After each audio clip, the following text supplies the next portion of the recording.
I voted neg.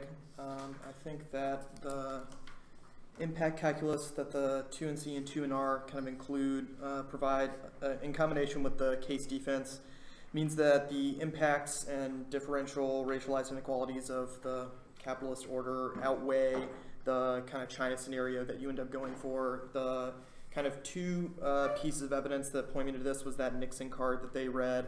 It discusses the threat multiplying effect of inequality, and this tied kind of well with the Auslin evidence that you also read, which describes the lash out and diversionary conflicts occurring within Asia as being a result of like inequalities, union strikes, etc., as being an impetus for diversionary war. I think that some of the broader sustainability questions are not really as relevant because they're kind of correct that you don't really have like a China unsustainable argument presented at any point, but I do think that their thesis argument about capitalism's accumulation and dispossession necessitating inequality kind of means that these types of diversionary conflicts are going to be inevitable, and then there's this external kind of slow violence impact argument that their Omalade evidence talks about. Now, the case defense arguments that I think kind of come through for me are not really the like clean transport stuff, but like where is the tax actually set stuff kind of really hit home for me. The 1 and R just kind of walks you through with like 5 pieces of evidence.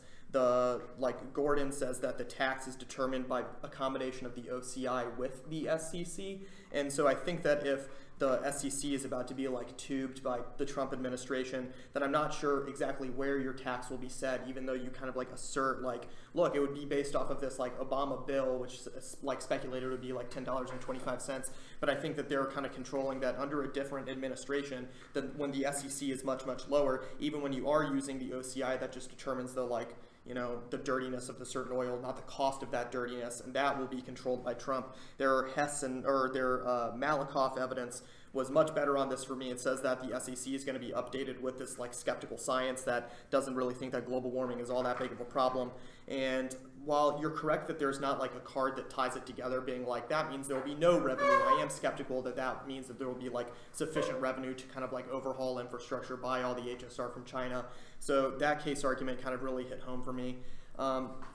The rest of the stuff on the critique, you have some offense there, but it's kind of hard to determine what like the impact is vis-a-vis what the 2 and R ends up going for. So like all the world better stuff, none of it really speaks to like racialized violence as their Polito evidence does, and quite a bit of it, like the first card, which is about climate change, kind of goes away. The second card was about just broader signs of progress like human life expectancy. It was just kind of hard to weigh that versus the kind of slower violence impact arguments that they were talking about. The negatives card equally on this issue was not very illuminating. That Toft card is just about battle deaths, and they are correct, it's an indictment of Pinker. So for this like world getting better stuff, you just need like a different card that speaks to like the different stuff that their evidence talks about.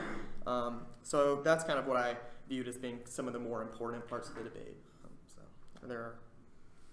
I guess I kind of thought alt solvency was a bigger deal in this debate than it seems like. Okay, so alt solvency. So I think that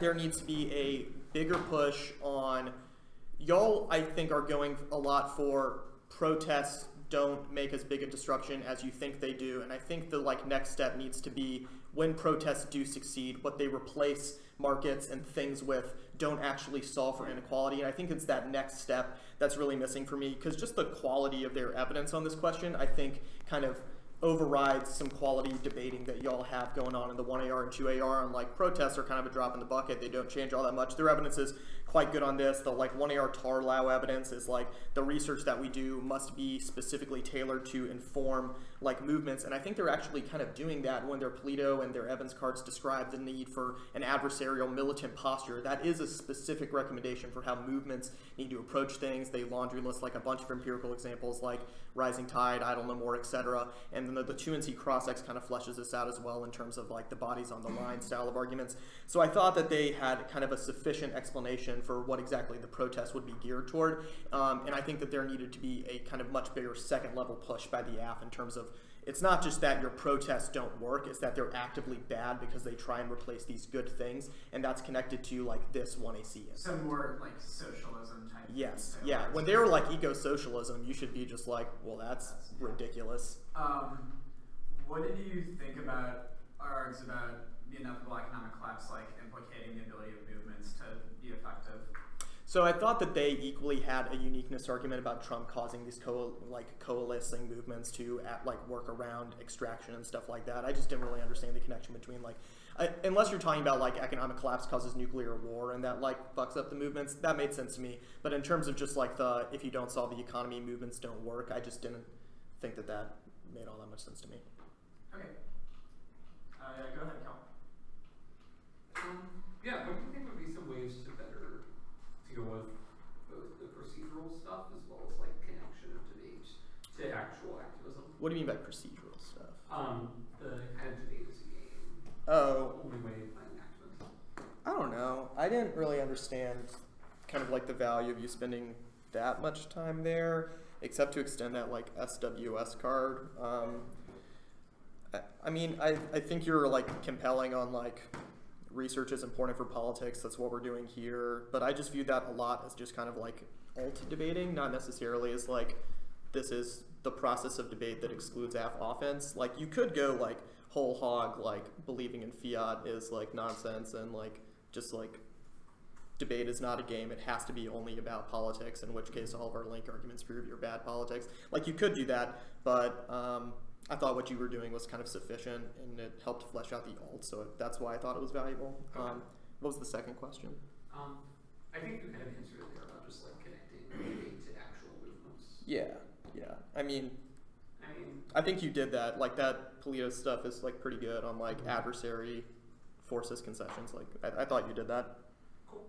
Any general thoughts for just this type of strategy overall? Ways to improve it? Should I decide to go to the dark side again?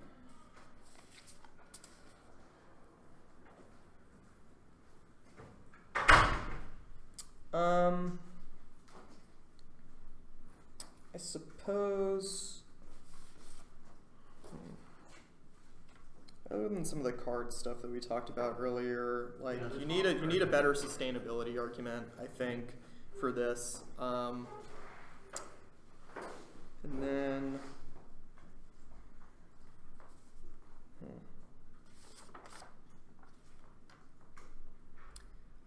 the 2NR on case I thought could have been a little bit better, but this was mostly a connection to need some better case arguments in the 1 and C and block. The clean transportation stuff, it made a lot of sense to me, but then when I read your cards, they just weren't nearly as good on the clean transportation stuff as they were on the social cost of carbon stuff. So I thought reducing the importance of that in the 1NR and honing in on just some of the the problems in this advantage. So their evidence on Chinese economic decline. It's they have a card that says China hopes to expand HSR exports to the United States to increase their global technological footprint. But I think if you kind of point out uniqueness doesn't match the internal link there, just some a little bit better case debating I think would have helped, because you do a great job in the 2 and C on adapting the alt to solving the case except for this China advantage, and I think the 1AR accurately diagnoses that kind of hole and then spends much more time there, and I think you need a little bit more of a reaction to that in the 2NR. The second thing I guess would be to blow up that China K a little bit more. You read that card for 45 seconds, and it's a long ass card, and then you kind of give it a 10-second explanation in the 2NR, and that just you could have made that a much bigger part of the debate as being it's a reason to be skeptical. No, we don't really have much impact defense, but this calls into question predictions, functions as impact defense. Here's how the alt solves. And I thought you could have done a little bit better job of that, managing your time there in the 2NR. And then that could have been just if we solve racial capitalism, that's an inroad into yeah, that's an inroad into solving a scenario for structural conflict with China. Okay. Yeah. Yeah, that makes sense.